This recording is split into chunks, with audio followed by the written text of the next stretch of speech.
5, 6, 7, 8. Hi EXers, welcome to the EX podcast episode number 71. This is your host, Stefan Vincent.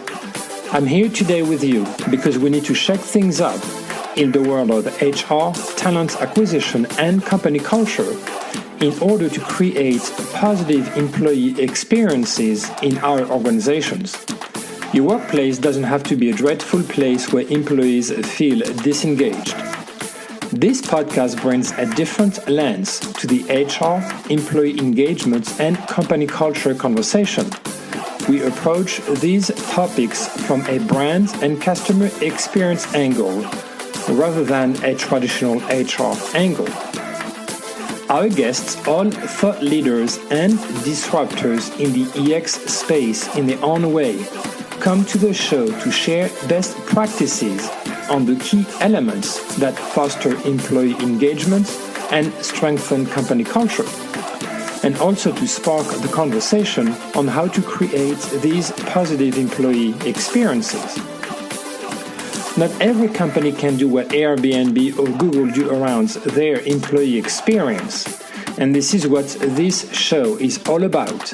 Sharing stories of companies of all sizes, not only to show that EX doesn't require a large budget or a large team, but also that there isn't one recipe. Each company is different and can find its own way through the EX journey. Today's guest is Elliott Nelson, a partner at KennedyFitch, a consulting and search firm promoting and building networks on the future of work. Today with Elliotts, we talk about how to really define the employee experience. What are the results of the extensive EX study KennedyFitch published last year and what's different today? How the future of work connects with the employee experience. What is the business case for the employee experience?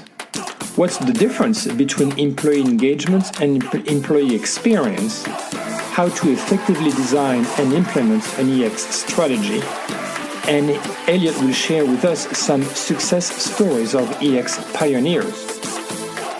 This episode is brought to you by Fusion Alliance.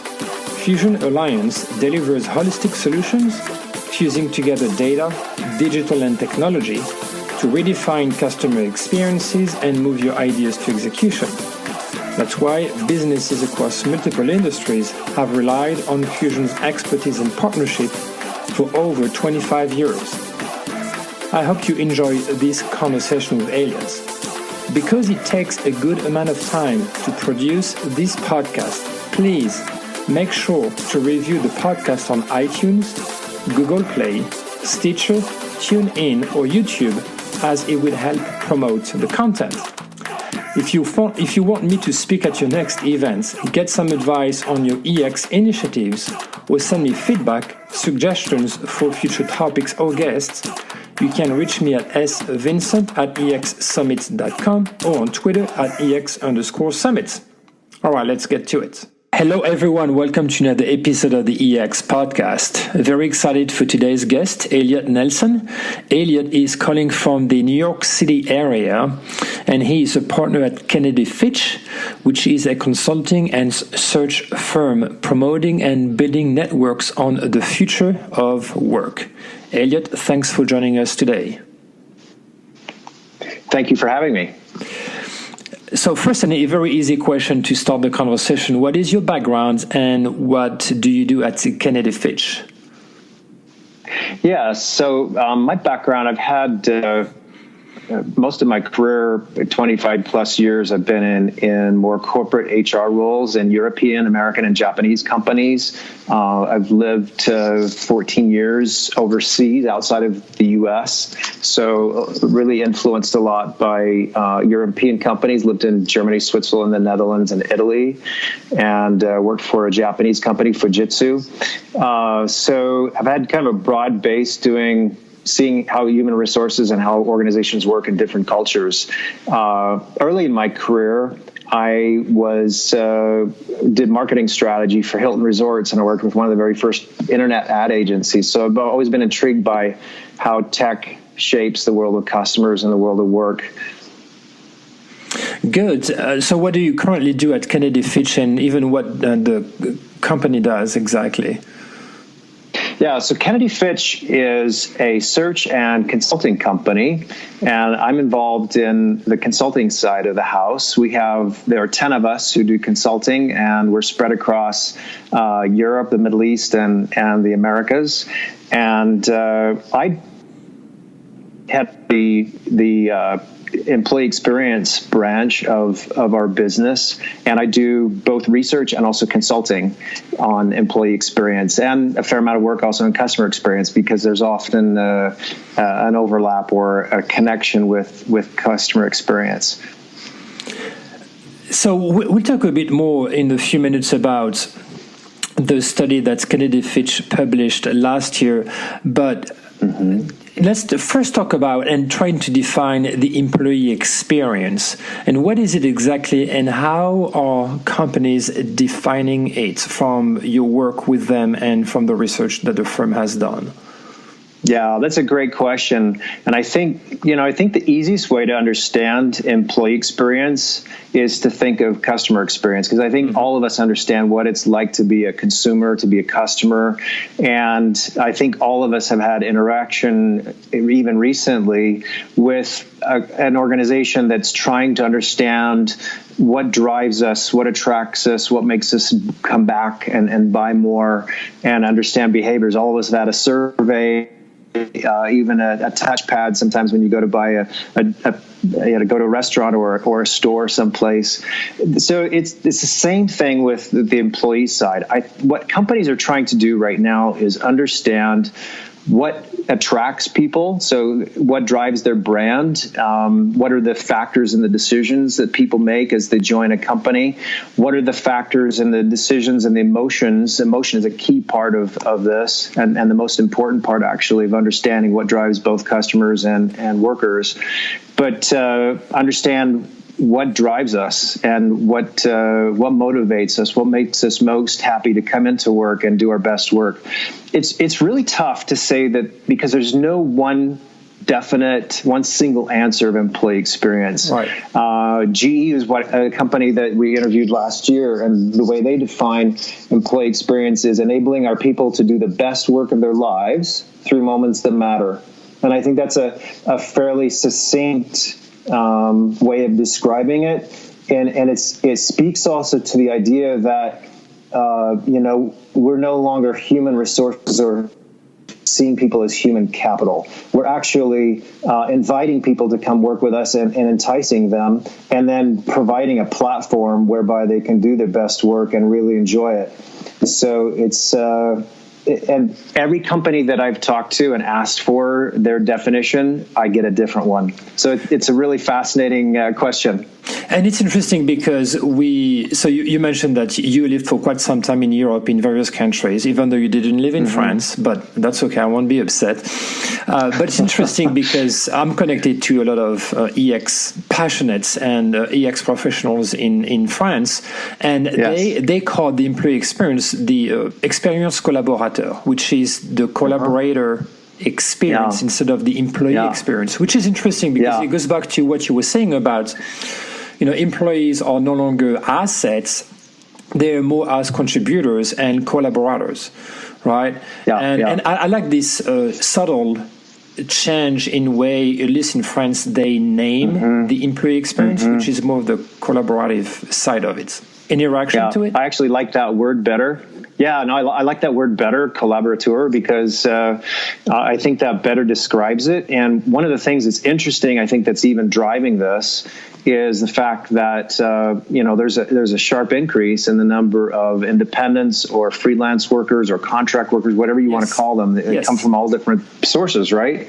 So it's not anymore about employees. Italian has another word, impiegati, which means you're kind of obligated to be there. It has a kind of a contractual sounding one-way kind of approach to it.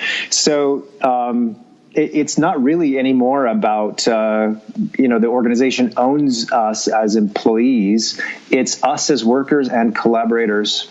And if we want to attract and engage the very best people, have them be excited and do their best work, then we have to build a platform for doing that. And what better way than to really understand what makes people tick and what are their behaviors.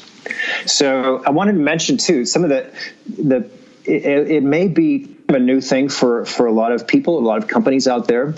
But when we first started researching a couple of years ago, we could only find 50, 60, 70 people that had employee experience or EX in their job title, looking at LinkedIn.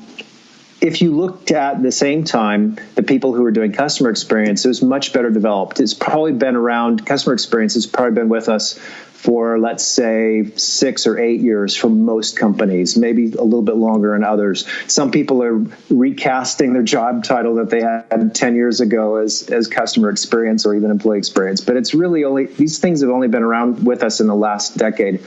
But they do come from some older streams. So one of my favorite books is The Design of Everyday Things by Don Norman. He's an MIT engineer, and he's been looking at design for humans for really the past 30, almost 40 years. Tim Brown at IDEO, yes, who's considered by many to be the father of design thinking, he's been doing human-centered design also for several decades. Just recently, in the last decade or so, being focused on organizations. And there are others, Eric Ries at Lean Startup, or Jake Knapp, who wrote a book about Sprint, Jim Kalbach, who wrote a book about journey mapping that I really like. Those are all people that have been around for a while, and even the people that they're drawing have been around for a few decades. What's different about it is that we're learning to use these disciplines in new ways. So a lot of these things have been used, as you know, in design of products and maybe even, web design or virtual products and services. Now they're being used in organizations as new ways to think about teams or tribes or agile ways of working. So, and agile is another one of these things. The Agile Manifesto came out in 2001, right? So it's just interesting and fun to see how this is all coming into place now. And this year, when we did our research, we counted several hundred people that are doing employee experience, that have employee experience in their job titles. The interesting of that is, though, I think that's tough about it, Stefan, for these people, is that most of them are doing this. I would say most all, with very few exceptions, are doing this role for the very first time. Yes. And so people are learning how to do this by doing it. And there's not a lot of depth of knowledge in this field. So that's what motivated us, and me especially, to get started in researching and figuring out what this is and trying to crack the code on it. And I get most of my inspiration from the customer experience side and looking at some of these pillars, if you want to call them that, in their more raw form, because I think that's the way to bring it into this, because we're really talking about human-centered design. Yeah, and I completely agree with you. I'm a big fan of IDEO, and actually I was trained on the IDEO design thinking methodology a while back, and it's fascinating. And as you said, what is interesting is the application or the implementation of the CX methodologies and approaches to the employee side. And the common denominator is people, humans, right? And that's where there's some differences and some subtleties between the two, but it's all centered around the human experience, whether as consumers or as employees or collaborators, to use the French word. So let's talk a bit more about the research on the employee experience that KennedyFitch published last year. Can you share? I know that now you have a second global study. So can you share with us at a high level what were the results? Sure. I can talk first about last year's, if that's a good place to start, and then we can talk about what we've learned that's new. The first thing we wanted to do last year was to really understand where companies were with this and how far along they were and how they were thinking about this as an outset, since there were so few that were really involved in it. And also to try and understand where some of these sources of inspiration were coming from. So we've talked about some of that already. What we found last year was that an overwhelming number were really, this was about the same time of year. It was beginning of Q3 and time when most companies are setting their budget up for 2018. So we asked, how important is this to your organization?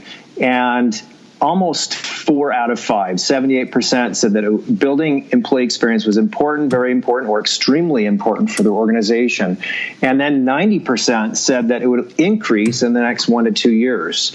But then when we asked, how many did you feel that you've made significant progress on this? So in other words, what's the reality check on this?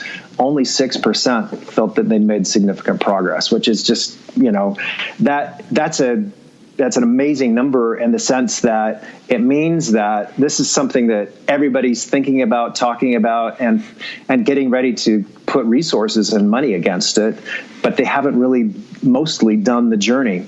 Yes. In fact, at that time when we looked at, again, LinkedIn profiles and did a sampling of those, everyone that we found that had that role had only been in it. 80-90% of them had been in it for a year or less. So we wanted to talk to those people and find out what had they done and what did employee experience look like. So we interviewed 24 companies and we profiled 8 across Asia, Americas, and Europe, and different industries, different sizes, to see how are they talking about this. So when we talked to companies about what does an employee experience-centric culture look like, they talked about these things like design thinking, but the idea is it's bottom up. Companies tend to be, especially if you look at most larger organizations, they're very hierarchical, very pyramid shaped. But in these companies, they're trying to reverse that and go more bottom up. So starting with the customer, starting with the employee. A lot of companies started with customer experience, which I think is a very logical place both to start, because if you want to build a customer-centric organizations, which many are talking about, but also to understand how this works, you start with the customer. Yeah, and I would say that it's easier to measure the direct impact on the business as well. Yeah, exactly. That's one of the things, because I think it's easier to see and measure the impact, certainly. So ING was one of these that we talked to, and their CEO, Ralph Hammers, cast it in pretty strong terms. He said, you know what, we can either be disrupted, he's in financial services, or we can be the disruptors. We have to be the disruptors. So that was their motivation for doing both CX and EX, which is, I think, a key driver. Fear is a pretty strong motivator, right? It's a pretty good driver for most organizations. It is. And it made a big difference. Here's the thing, Stefan. It made a big difference in the companies we talked to that they had their CEO and their top leadership team on board. So if the way to do that is to start with the customer side, be clear on what the impact is and how it works. And here's what happened with most of these. I had people at ING, at several others say that, when we got our leadership team to see these new kinds of insights that we were getting about customers, it really naturally want to turn towards, and they asked us quite naturally, I wish we had that same kind of insight about our employees. And they understood, they were connected to this. So that connection, making that connection of CX and EX was really interesting for them. A lot of times, what you'll hear about with employee experience, what we heard in early days, were some of these, crazy kind of out of the box things where people would ask their employees, what do you want? What would make your work better here? And we heard examples about, different types of work schedules, about more benefits for not just the mother and a maternity leave, but also the father. To a lot of companies, that's scary. That kind of open-ended, let's ask people what they want. But what this is really about, it's not about opening up the cabinet, so to speak, to employees. It's actually about trusting your people and really being, you think about design thinking. It's not just about asking open-ended questions. It's observing, shadowing, interviewing, spending time with people over time to understand what they want. Right, and it's not about catering every single individual needs either. It's to be able to identify what are the common patterns over different groups, and to be able to design either products or services or employee experience initiatives around some of the core pattern exactly groups. Yeah, it's being more focused. We did, and the thing that's great about this kind of way of working is you can use it in so many different applications. If I can share a story with you, we worked with a German company earlier this year with a technology group, and it's, again, very hierarchical, very top down. And when we interviewed the people in the country organizations and in the customer facing roles about what were some of the issues, they talked about things like, our tech people are great, but they design things that are too complicated, too expensive, take way too long to develop, have more features than we'll ever need. So we started with the assumption that if you ask customers what they really want and spend time with them observing their work patterns and understand the kinds of problems they're trying to solve, you will end up with, and you design your products from the bottom up, you'll end up with a product or a service that actually focuses on 2 or 3 things that really matter rather than 103 things. Yes. You can do it faster for less money, and you always keep it in a kind of a beta experimentation mode so that you're getting things faster. So when we did this workshop with them and brought the end user together with the designer, the service owner, they loved it. And that's exactly what happened. And one of the key insights that they came away with, the service owners the design owners was, they said, now I know what it feels like to use my products. That's a great insight. I completely agree with you on this. And the nice thing is, we were talking earlier about the agile process, right, or agile mindsets. And it's exactly the same thing. You focus on the key 4 main areas, opportunities to address some of the urgent needs. You develop a first version of, again, the product, the service, whatever it might be, and then you just keep adding on as you gain more insights and feedback from the market, from the users, and you just keep improving it and being able to fulfill other needs as you progress and as you evolve. Yeah, it's a lot of it is about insights, isn't it? Oh yes. So analytics plays a role. And, I love the kind of analytics where people will say, our assumption was what was driving people to us as customers or workers or collaborators was a certain thing about our brand. And what we found out was something entirely different. And that's what you want. That's the kind of insight you want to bring to people. So if I can, maybe a couple of other things that they mentioned about these companies where they had already built some things around employee experience. They talked about around the employee. They talked about massive listening. They talked about creating a digital platform. The company became more of a digital platform. They looked at, this was an interesting one, the work-life boundary was more blurred. In other words, they thought of people, and I'll give you a recruiting example. You're really trying to recruit a family or a social network of people.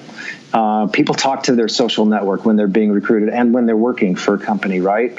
So who you're trying to build brand value for is that whole system. Yes.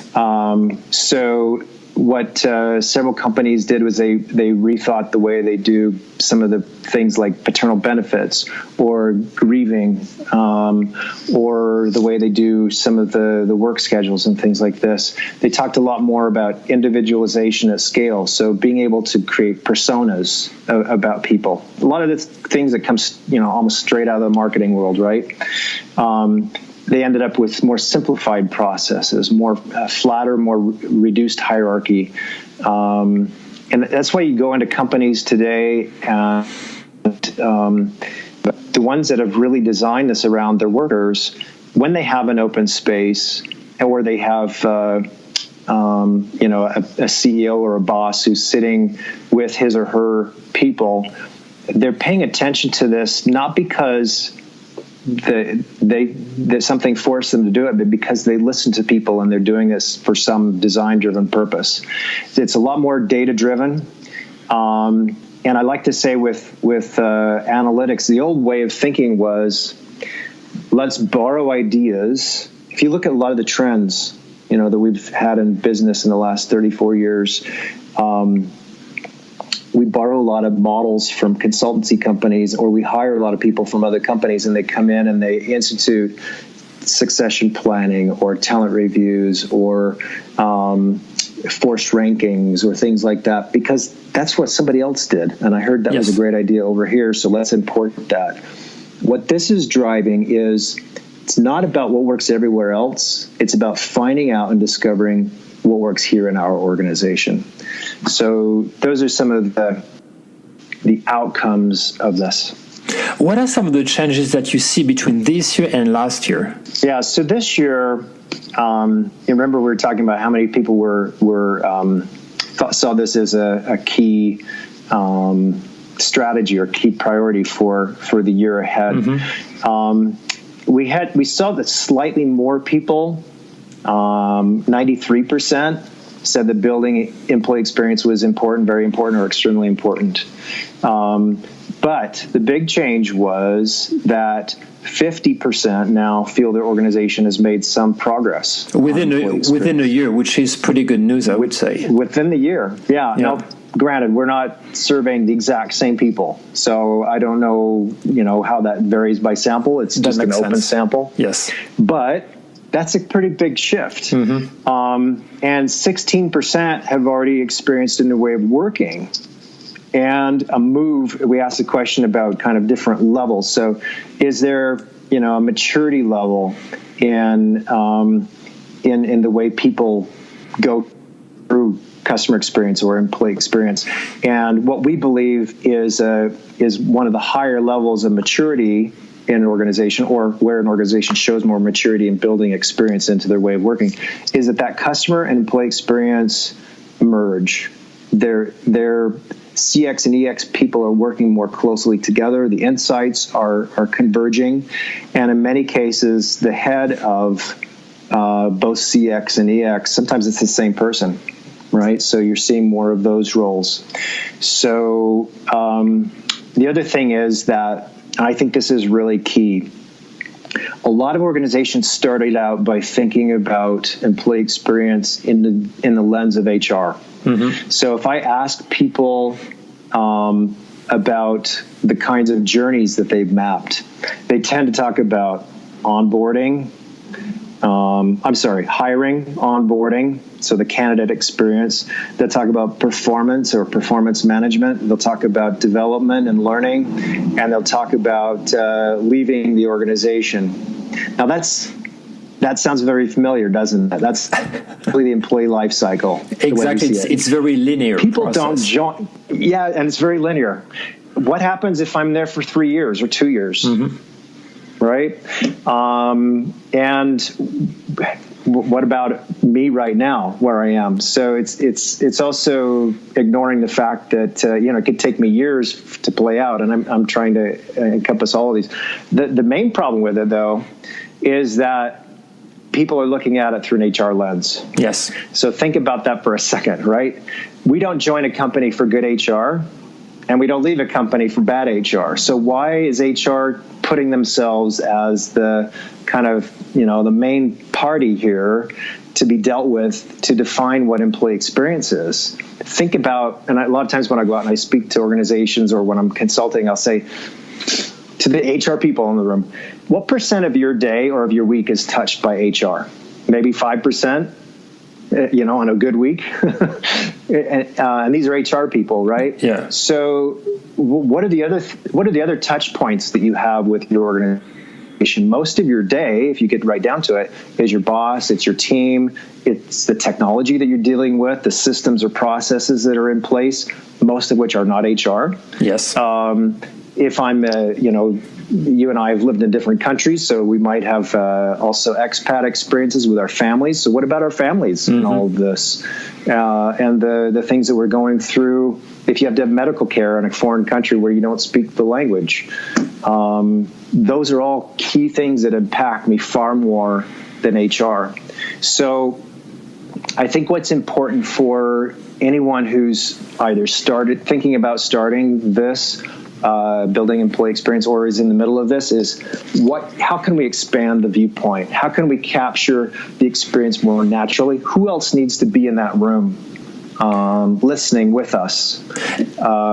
Those types of things. It's a very good point, because I do the same when I speak at conferences or in front of companies. It's the fact that, granted, in some organizations, EX lives under HR. In others, it's separate from HR. In even some companies, you have a C-suite executive who's overseeing the entire experience, CX and EX at the same time. Now, what I often say is that EX shouldn't be driven by HR, or at least not solely, because it has to be a collective effort between all the different stakeholders, different lines of management, operations, marketing, recruiting, HR, customer experience, whatever it may be. So just to bring people together with different perspectives and different areas of expertise, and to be able to provide that sort of collective and holistic approach versus only the HR lens. No, that's very true. So one of the things that we're really trying to do in our interviewing this year is to find companies that have pushed beyond that, and we're finding some really interesting examples out there that are talking about how journeys or experience maps that are much broader, that are more reflective of the actual experience that people have with companies. So one of the other changes that we've noticed this year, I should make a comparison. I think this is interesting, relevant to what we're talking about, is a business case for EX. Yes. Last year, we asked people to rank the business case, and we gave them 8 different choices. Business growth came out top. Competitive advantage was number 3. Productivity, things like productivity, profitability, etc. Customer satisfaction, business transformation. Those are the things they listed. Dead last was building a more customer-centric HR. Now, these are HR people, right? But that's their reason for building it. Now, this year, engagement was also in that mix. And I think engagement's a topic we'll want to address separately, because it's an interesting one. So this year, we asked them to just openly, we didn't give them a choice to choose from or to rank them. We asked them to suggest it on their own, just to see what they would come up with. They came up with a very similar list on their own. Engagement was number 1, and I still think a lot of companies, that's the phase of where they are. They're transitioning out of engagement into employee experience. But things like business growth and strategic requirements, increasing customer satisfaction, competitive advantage, increasing performance, those all were suggested on their own by these survey respondents, which I find fascinating. These are all legitimate business reasons, right? Customer-centric HR was in the mix, but when they suggested it on their own, it was also number 7 out of 8. So I think that's an encouraging sign, because I believe that for this to be sustainable as a movement, if you want to call it that, I think it has to be grounded in the business and not in any one function within that business. I completely agree with you. Let's project ourselves a bit in the future. So we talked about the fact that CX has been around for, let's say, about 10, 15 years or so, and EX is sort of the new frontier. Mm-hmm. From what you see, how does the future of work connect with the employee experience? Yeah, that's a great question. I think, like a lot of things, it's not the end. We're on the journey to something else. And I think that's definitely the case here, is that you've got this thing called we're calling it the future of work now.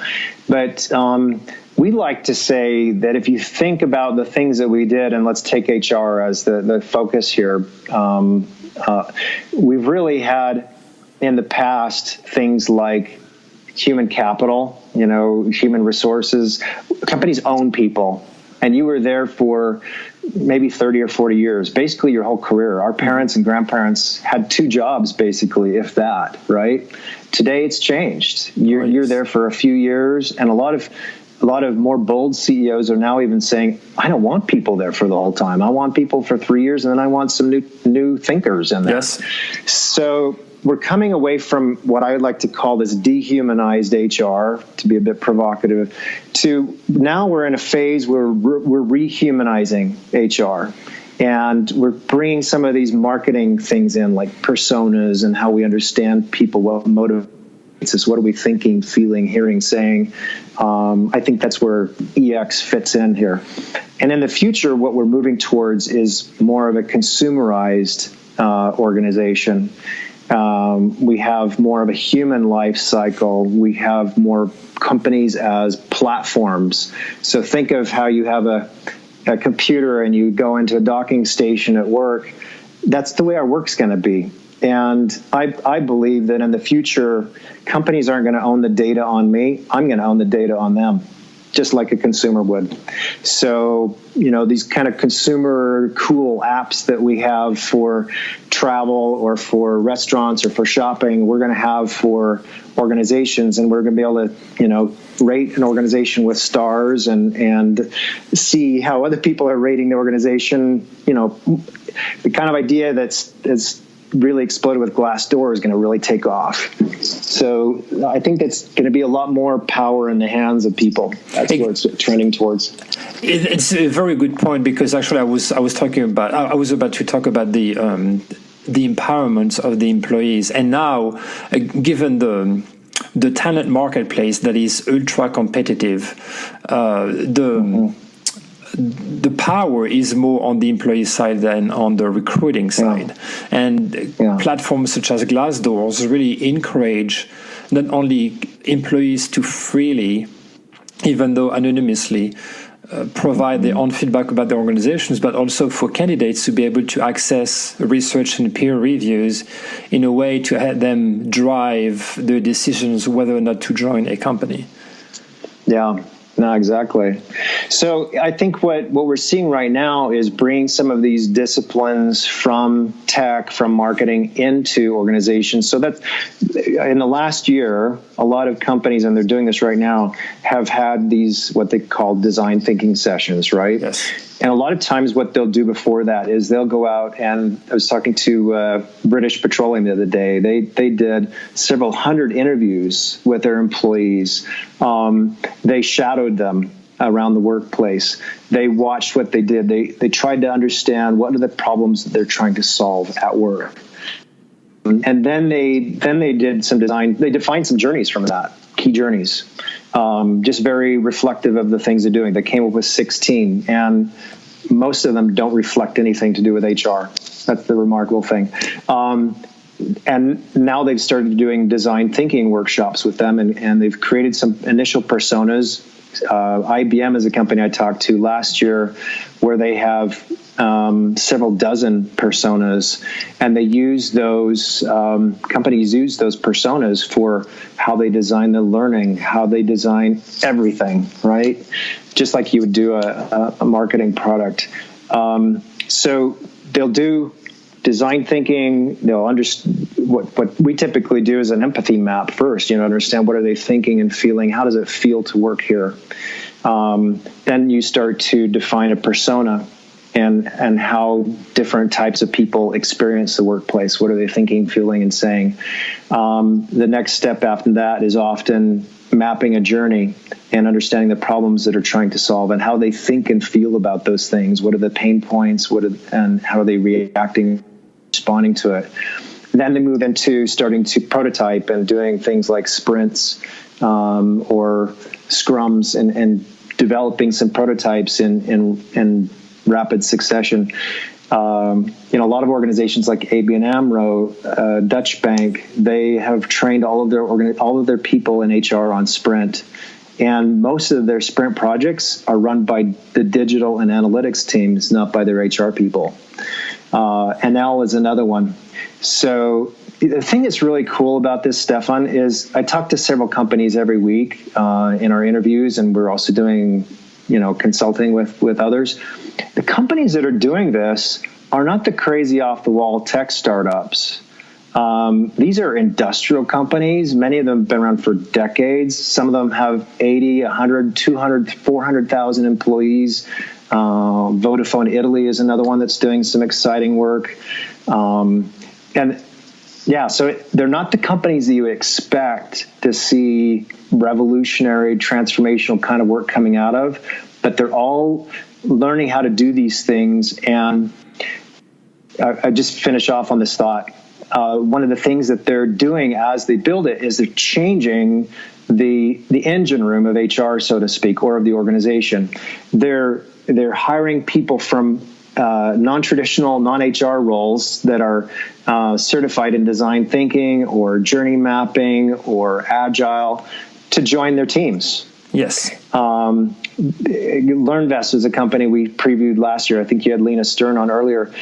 She hired YouTube producers to go produce YouTubes of have the people who had joined create their own YouTube. What was my onboarding experience like? Instead of creating, having that day where we sit in a workshop and listen to people talk about the company, have the people who just joined talk about their experience and create a 5 or 10 minute YouTube on it.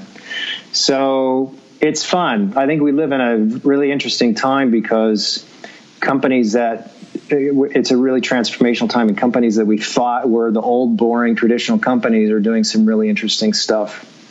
I could talk about this for a long time. So, fun examples. No, those are great examples. People speak interchangeably about the employee engagements and the employee experience, even though they're not the same. Yeah. What's the difference between the two? Yeah, that's a great question. And before I say this, I should also come out and be honest. In all my roles in the past, in my corporate roles, I was a head of talent and I had OD and change also often in my title. I did employee engagement surveys at every company I was at. So I'm as guilty as the next guy in some of these things. But it comes from a different place. If you think about the starting point for engagement surveys, think about, the early 1900s, industrial companies, 8-10 layers of management. You're in a factory often. They want to know how are things going for you? So it comes from that top-down pyramid-shaped organization. And I would say the best way to describe the context is, here's what we've already done. How happy are you? How much do you like it? What we've already done to. Whereas what we're talking about with this is, let's come in and study what you're doing. Let's listen to you, interview you, do design thinking types of things, and say, let's understand how can you do your best work and connect with you. The foundations, as I said, of engagement are this kind of 1920s industrial design, and it's based on the idea of what works best everywhere. Now, what's the question you most often ask if you're in a role responsible for an engagement survey in a company? One of the first questions we always asked was, can you benchmark it? Mm-hmm. Now, why in the world do you care about benchmarking, right? It's something that I don't think we've even questioned why we do it. We just do it because that's what we were taught. But the purpose of that is you want to compare your company against another one, and somebody in the boardroom wants to be able to compare their company against a competitive set. Well, how really useful is that to the average person on the front line? Who cares, right? Whereas today you have really cool analytics tools and the ability to understand what works best here. So think of Google and Project Oxygen and how they discovered their own way of doing leadership and what were the key leadership skills for their particular culture, their particular environment. It doesn't matter what works everywhere else. Companies are as individual as people are. So it's about what works best here. The format, it's often multiple choice, quantitative, maybe 100 questions, right? Takes me 20 minutes to do it. Today, you can ask 2 or 3 open questions and get right to the heart of what matters to people. You can ask, what works well about your current job or about your workplace or your team? Second question, what could be improved? How could we make it better? You ask those 2 questions, you learn everything you need to know. So, and the other thing along with the data side is, engagement surveys were asked once every 1 or 2 years, and the report would go to the senior leadership team. You'd wait for 6 or 8 weeks for the results. Today, with employee experience and the kinds of feedback tools we have for informing CX or EX, always open, right? It's always going. So, and we know engagement is falling, right? Companies, I think the average employee in Western companies, I read somewhere in a Gallup news piece, was 15% of people are engaged. So it's not working. So I think it's time to try something. I mentioned BP the other day. I was talking to Olivier there, who's head of EX, and he said, engagement is not relevant to the current situation. And I think that's what people are grappling with, is what's the right way of measuring. So we talked a few minutes ago about doing journey mapping and using design thinking methodology to mapping out the different employee pain points and touch points with the organization, not to think in terms of linear journey, but more in terms of moments that matter, to go back to the G statements that you made earlier. So what are the other things that companies could do to start actually designing and implementing an EX-based strategy? That's a great question. So a couple of key steps. I would encourage people, here's what we learned from our research both years. The companies that are having success with this are thinking of this as a transformation, a business-wide transformation. It's fundamentally changing the business model, right? And that's the engine room. That's not like surface. So you think about it in those terms. So really what you're trying to do is to say, let's think about this in a holistic way as kind of a transformation. So the first thing that really has to happen is you have to engage your leaders in the change. If you're going to go from a top-down to a bottom-up way of working, you're going to really have to involve your leaders in this early on. Now, the challenge for a lot of organizations, and I probably spend several hours a week talking to people that are trying to get their leaders on board, and often HR is the hardest one, ironically. But what a lot of people find is just to pilot at some place. You can either go big if you have your CEO behind you, as in the example of Ralph Hammers at ING, or you can say, our CEO or our head of HR aren't ready for this, or our organization. Sounds like a lot of change. We're scared about that. Find a place in your business. Every company has one where you have a business leader and a business team that are usually the most progressive, and say, you know what? Are you open to trying something that we think will improve your bottom line, and that it will also make your employees happier with the work they're doing, that will align them with customers, and at the same time, you will get better insights about what drive them. In other words, everything works the way we want it to. You engage those people and pilot it there. Start small. That's a perfectly good way to do it. Yeah, it's a quick win, and it's what we call on the software side, software development side, an MVP, minimal variable product. Exactly. Make it 80%, small. right? Yes, exactly. Yeah. So the other thing is, and this is great because I think most people could understand this who have done transformation. You want to think about your GPS, and in a GPS, you need two things. You need to know where you're going and where you're starting from. Yes. So you have to be really clear, crisp and clear about your vision for the future.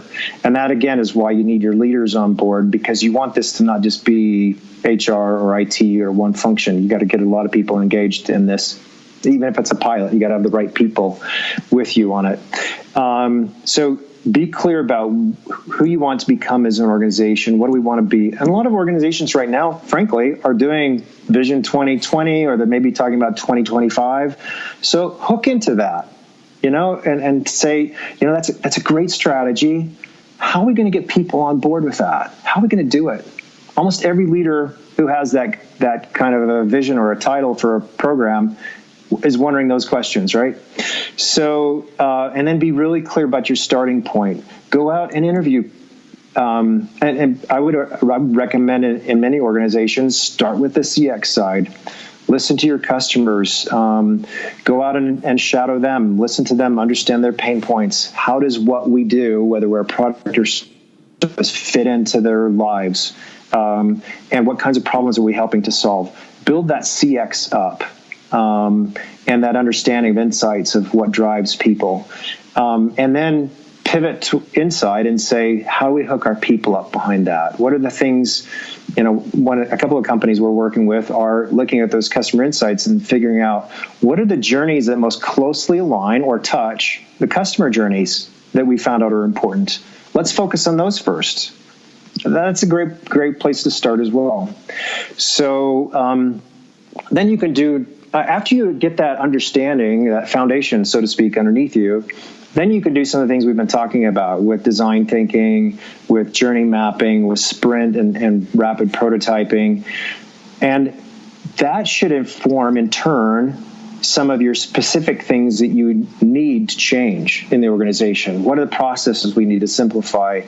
I was talking with Kingfisher last week in London, and they've translated their customer journeys into new roles for all of the retail people in their stores.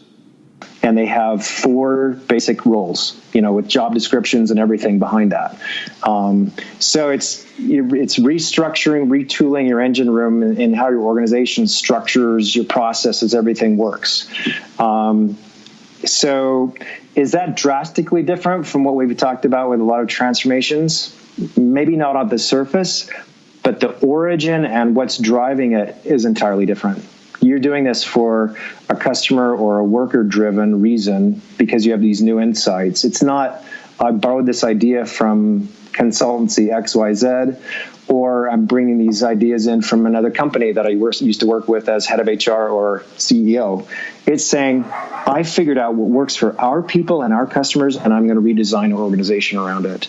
I know this is very high-level, simplistic, quick tour of it, but I want to make it clear to people that what we're talking about is that your goal is to transform your organization to become more responsive to customers and get your workers or your people aligned around things that your customers are asking for. So it's, in that sense, it really is a bottom-up transformation. And then what I think is missed a lot of times with this is that people need time and they need support in learning new habits, right? So if you have, where you have coaches, where you have OD people, where you have some of these things, or these resources, or if you don't get them, and have those, and acknowledge the fact that you're going to need some time and effort to focus on changing mindset and habits through all of this. You talked a bit about ING and ABN as some of the companies that you've talked to and studied in your research. Can you share with us maybe one or two stories of EX pioneers and what has made them successful in the EX journey? Sure. Let me stick with ABN because I think they're a good example of that. and I like the reason why they did it, because I think this will resonate with a lot of companies, especially those who are thinking, well, this sounds nice, but we've got some tough problems we need to solve, and I'm not sure we have the money or the time to do this right now. If you think about ABN AMRO as a bank, and a bank that's been hit hard by the financial crisis, as a lot of financial institutions have been, they were asked several years ago to, as a part of one of these rounds of layoffs, to cut their HR budget by 30%. Now, that's a significant amount of people, right? So what their leaders decided was, how can we turn this into something positive? That's a hard question, right? But it's an important one, because you've got to have people survive this. You want to be able to have something comes out that's growth oriented, correct? So they said, Frank Vandenbrink, who runs EX there, he said, you know what? I'm going to not cut it by 30%. I'm going to cut it by 40%. And I'm going to take the 10% that I saved, and I'm going to invest it in the people that are staying.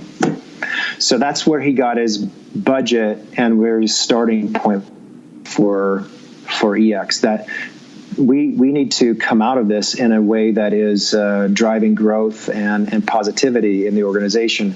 So they at about the same time, they created a couple of CX roles because they were cutting back on services and things to customers. So they said, how can we also turn that around in a way that is, growth mindset?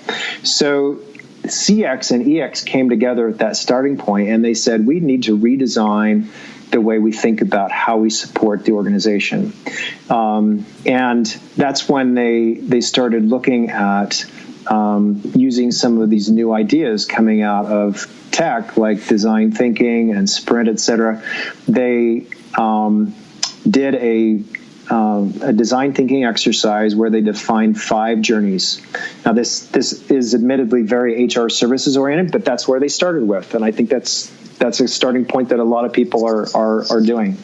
But they came up with, besides onboarding and development, they came up with one of the journeys is ambassadors. How can we create ambassadors out of the employees? What are the kinds of activities that we already do that will enhance the brand or the image that we have, the standing that we have in our employees within the communities that they work and live within their families?